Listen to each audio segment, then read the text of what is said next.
Good morning, and thank you for joining Coresight Connect. Here's your host, Deborah Weinswig, CEO and founder of Coresight Research. To have you with us and to have you as clients of ours to join us for Coresight Connect. I am thrilled to be here with Marie Driscoll, who's the Managing Director of Luxury and Retail, to dive into a topic that we at Coresight are extremely passionate about, which is all things sustainability and especially climate change as a global issue, seeing increased interest from investors, customers, and employees alike.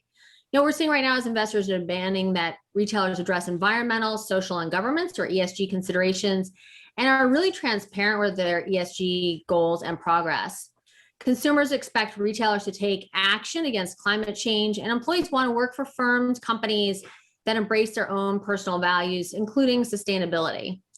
Today, we'll address how implementing goals and actions that align with the elements under our Encore framework for sustainability in retail really kind of help drive this, and how retailers and brands can lower their carbon footprint and thus reduce their impact on climate change. This should really help them, not only drive support from customers, but also investors, and to really, I would say have their employees have a special place in their heart in terms of the company that they work for. So with that, Marie, let's kick it off with some questions. First, Marie, what's changed in 21 that you feel has heightened retailers focused on climate change? Hi, Deborah. Thank you. So what changed this year is really simply put, we have a new administration. The United States rejoined the Paris Accord, and it kind of set off some momentum in terms of the government supporting environmental sustainable change. Truly, companies that we've been covering, companies like Amazon, Walmart, Macy's, LVMH, and many more, have been on the bandwagon for thinking about climate change, sustainability in their own business models, because they've been listening to their investors and their consumers. But this year brought about a change. Partly it's that last year we were so preoccupied with the pandemic and Deborah, you remember, we launched Encore early last year, and then the pandemic hit, and we took our eye off the ball in terms of sustainability because we were focusing on getting those essential goods to consumers. We were focusing on getting the supply chain working again. But really, many corporations underneath, quietly, were continuing to execute and advocate for sustainability. But what changed this year is we have a new administration. There's a positive stance on it. The consumer had time last year to think about what really matters. About a month into work from home, we could see how the less travel that we did made an impact on the air that we breathed. You could see the mountains in LA. Around the world, you had great vistas that were visible again. So I think that consumers last year had the time to think about what matters, and some of it's environmental, some of it's social. And Marie, can you focus some of your comments around retail specifically? And then for those of you who've joined us, please use the Q&A function, and we'll address your questions during our 30 minutes today. Yes.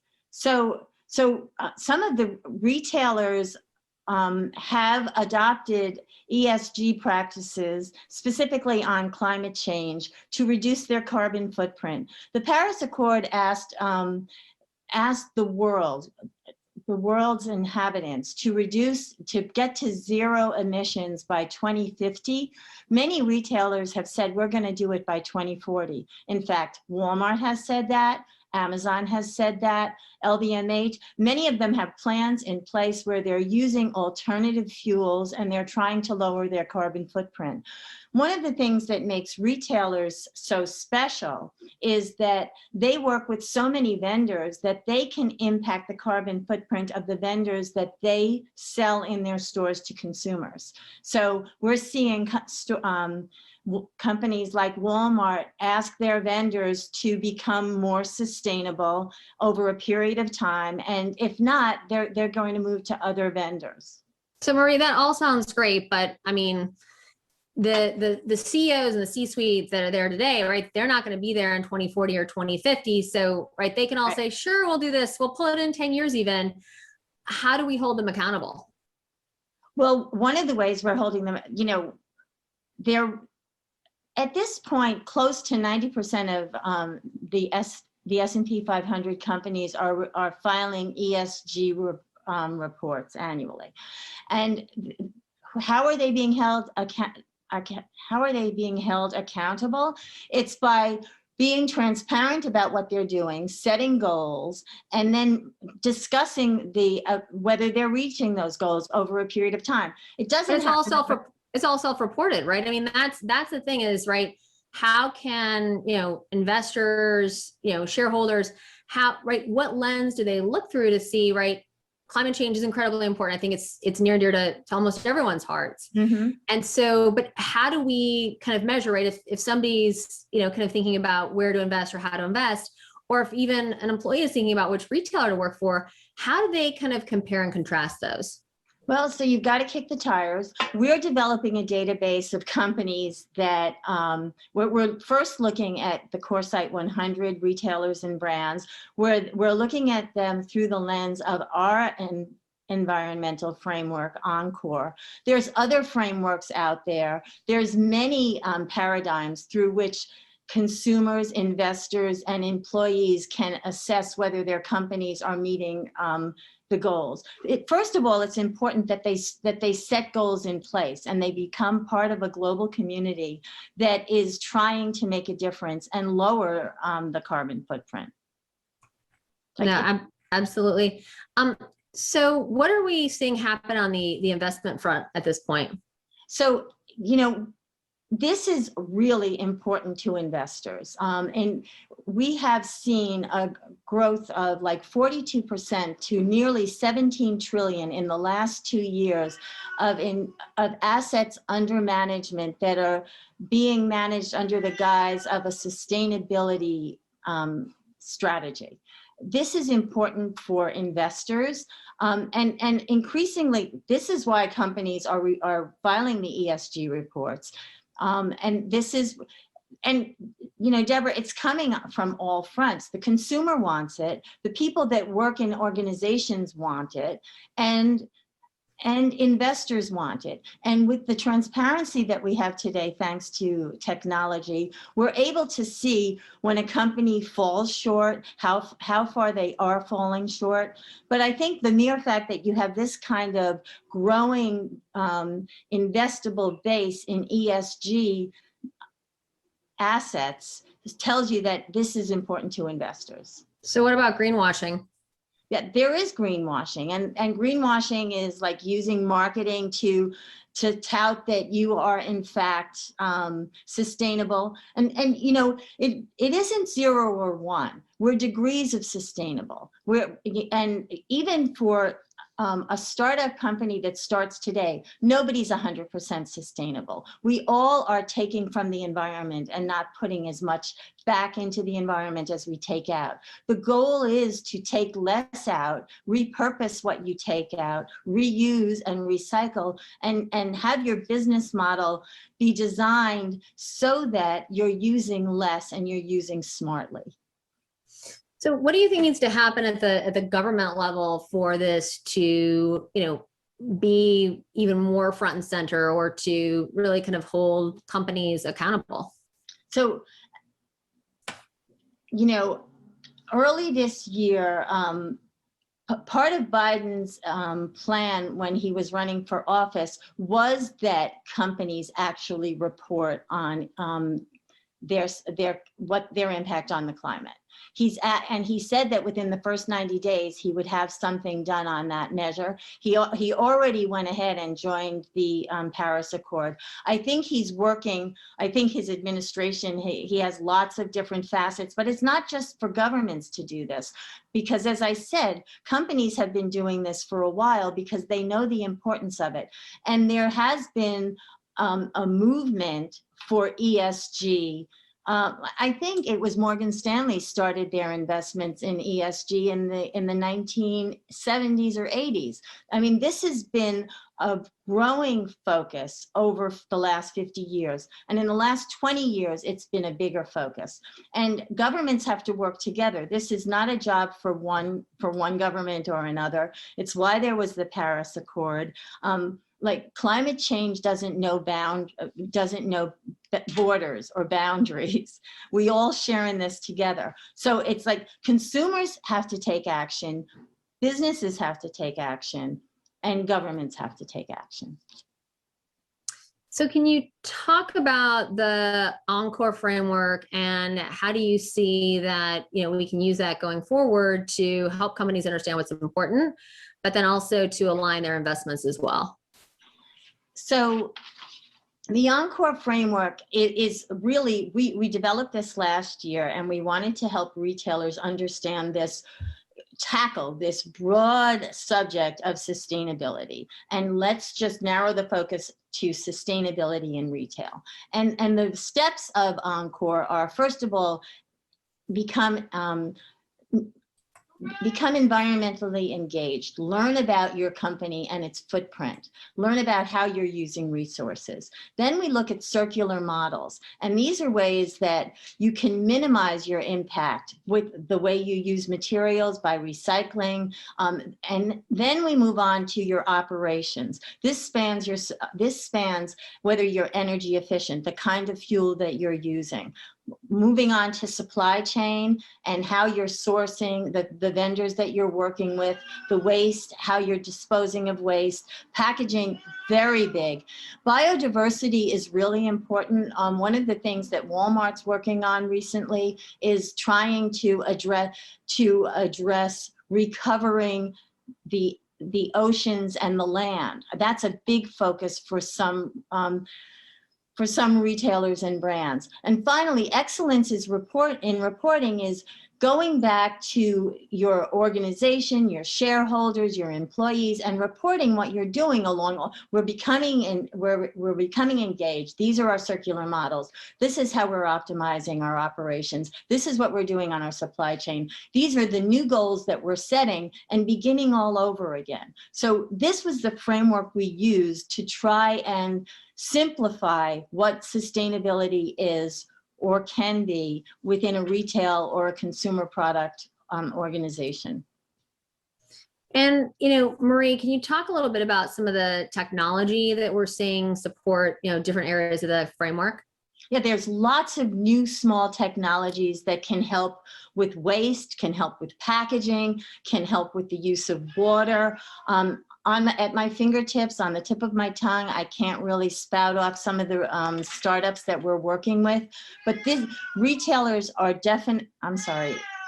innovators, new startups from around the world are addressing this.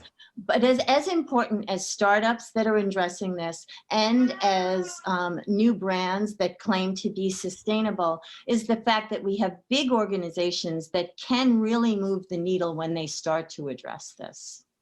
And I think what's interesting, right, is that you are seeing a lot of startups. I mean, especially we've seen a lot around packaging, right? I mean, there was a big call out at CES this year. I think Samsung was very vocal in terms of thinking about, that aspect of their product, right? Which usually it's right, what's inside the box, not the box itself. And so we've seen a lot of very interesting companies who are kind of looking at the packaging itself, and even in some cases how to create revenue for the retailer if they return their cardboard, if they can even kind of come and retrieve it from them. And then we're also seeing a significant supply chain focus around all things kind of, if you will, climate change. And there's a lot of new technology, right? Whether it's, kind of 3D design or whether, we're seeing this whole C2M, right? Customer to manufacturer. So there's a lot that's there. I think it can be overwhelming for retailers to figure out kind of where to start because there's so much available to them right now. Definitely. No, so these four retailers we highlighted in our report because these are big retailers. You wouldn't necessarily associate them with being sustainable. And in fact, they are trying to be, and they've been doing so for a long time. For retailers, an easy fix is with LED lighting.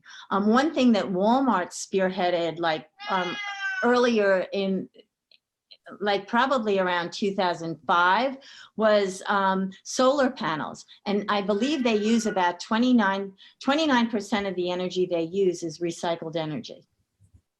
And when a company that big is changing that, it makes a difference. Well, we've seen a lot happen in grocery, right? Whether it's around, kind of about 40% of what's produced never makes it to the grocery shelves. And so if you think about the impact of that from a climate perspective. Secondly, the changes in terms of refrigeration, lights only go on when you open up a cooler door. Right. And Walmart and Costco and Target have really spearheaded Kroger, Albertsons, much of what's been done there. Mm-hmm. And I would say that, and their margins are so razor thin, right? I mean, there's this idea that, sustainability is also good for profitability because you utilize more of what you start with. Right. And that kind of trickles down to the bottom line. And then other areas where we're seeing some of this change, you talked about lighting, solar panels, but a lot of it's around the physical, but also we're seeing more kind of digitally. And then, as we're thinking about more kind of around delivery, right?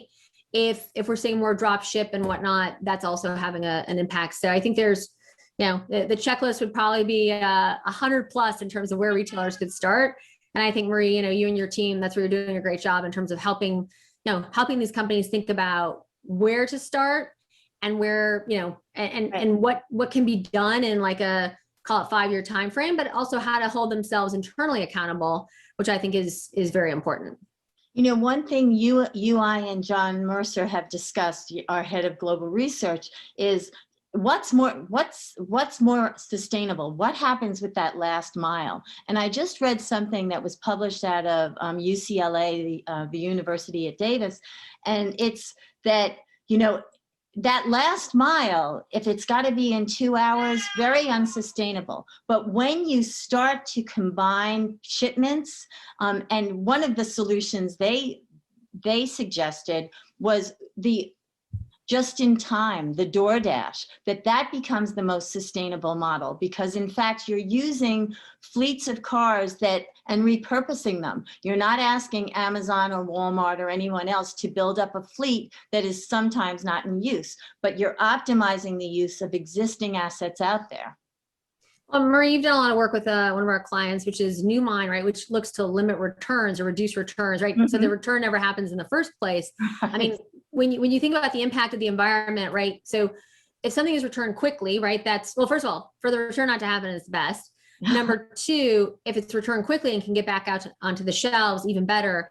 Number three, when everything is kind of, not as fast as we would hope it would be, and that ends up being, kind of a write-off, we are starting to see some retailers think about how to repurpose, that inventory. Mm-hmm. And even having, kind of apparel that is more around like patchwork, right? And so maybe you can dive into some of the returns aspect of climate change and sustainability. Yeah, so we have worked extensively with Newmine, and when you think about Newmine looks at returns in an interesting way. There's a certain amount that's controllable by the retailer, and that's probably around 70%. 30% are uncontrollable. It's you deciding that you just don't want it. If it's that you don't want it because it got there too late, that was within the control of the retailer. But at any rate, the way you can, the best thing is to reduce the returns, and that is about having better visual presentation online so the consumer knows what they're getting, having a better sense of the quality, making better product, making product that isn't broken during the course of delivery, right? There's lots of things that are within the retailer's control, outside of the whimsy of a consumer saying, I don't want it once they got it. And then if you can incentivize the consumer to bring it to the store, the return cost is thereby borne by the consumer. And at the same time, it gives the retailer the option, the opportunity to increase the sale, to save the sale, to make the sale a bigger sale, right? To add to the sale. And then Marie, I mean, there's other companies that, that we've seen, like a 3D look, right? Where we're talking about this idea around virtual design. And, not only can you shorten kind of the design window, but if more people are looking at this within the organization, and once again, you're not sending back and forth, right? Physical samples. So, right, your whole supply chain, you've taken weeks out of it. You've also improved the potential success for what's been designed.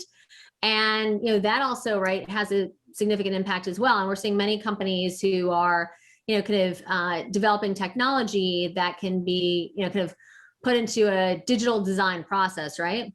Right. Yeah, it's like retailers have taken the easy way out, but it's been the costly way to offer free shipping and free returns. And that's really no way to have a sustainable business model or be sustainable to the earth. Right? You just can't keep doing that. It's better that and it also really, from some of the survey work that we did, Deborah, the consumer doesn't like returns. Really, they don't like packing them up. They don't like bringing them to the store. They don't like bringing them to the post office, and they don't like waiting in line at the store doing it. It's like people would really rather get product that they want.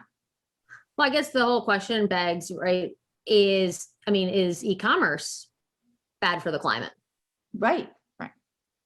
Right. I mean, that's a bigger question, right? If you consider all the packaging and whatnot and the disposal therein, right. There have been retailers who've said, right, we're the most kind of, we should have the highest ESG score as a result. But I do think there are ways to, we're seeing some very interesting ideas happening for holiday 21, right? Can different retailers bundle packages? If you are, a consumer, can you go to the mall and have like a central pickup point where you're technically shopping the mall as a platform, and then you're shopping many of those different retailers in the mall, and there's a central pickup point? You can even look at the product there and decide that you don't want it. Thereby, it's never really the transaction's never really occurring, and it can get put back onto the shelf immediately. So I do think that we're seeing, honestly, companies come together and think about these trends, the impact on their business in ways that we never have. And because I think it's important, once again, it's the trifecta, right? It's your employee, your customer, and ultimately your shareholder. And that is, a huge opportunity, right? Yes. And, you're talking about holiday, and I would be remiss not to remind you of one of my favorite Coresight clients, e-gifting, where they're, I pick something for you, Deborah, online. You receive the gift, but you decide you didn't want a red sweater. You want it in pink. And I picked the wrong size, but you got the gift. You got the sense that I personally thought about you. But then you're able to make the exchange without the entire retail ecosystem bearing the weight of it. And you're happy because you got something you wanted. Yeah, I think that's been really interesting in terms of, right, we'd seen the growth in, gift cards and whatnot. And then, I think Synchrony acquired Loop back in 2018. Right.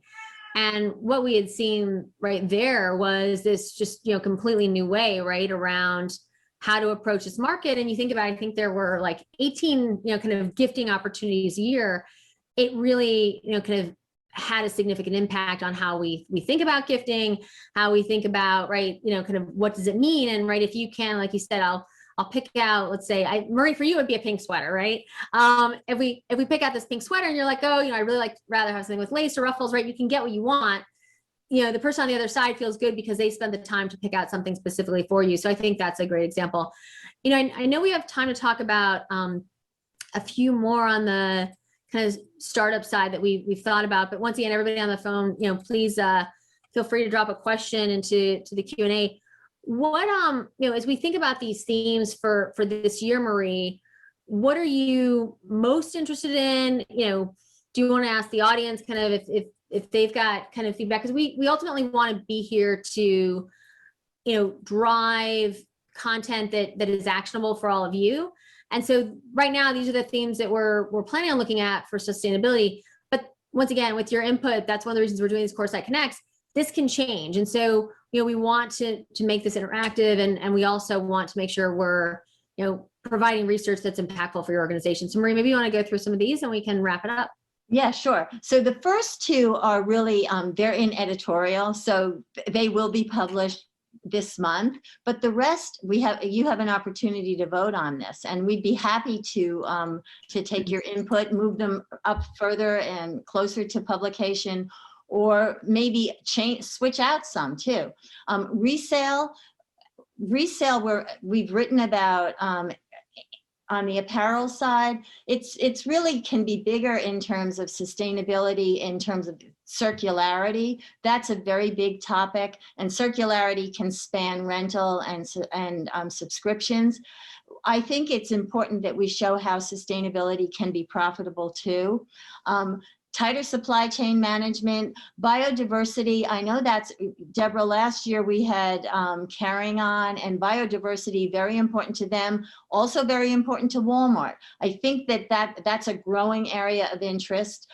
Partnerships are critical. I like that idea because I think it takes a village to make a difference here. But that's for me. The continued rise of conscious consumers.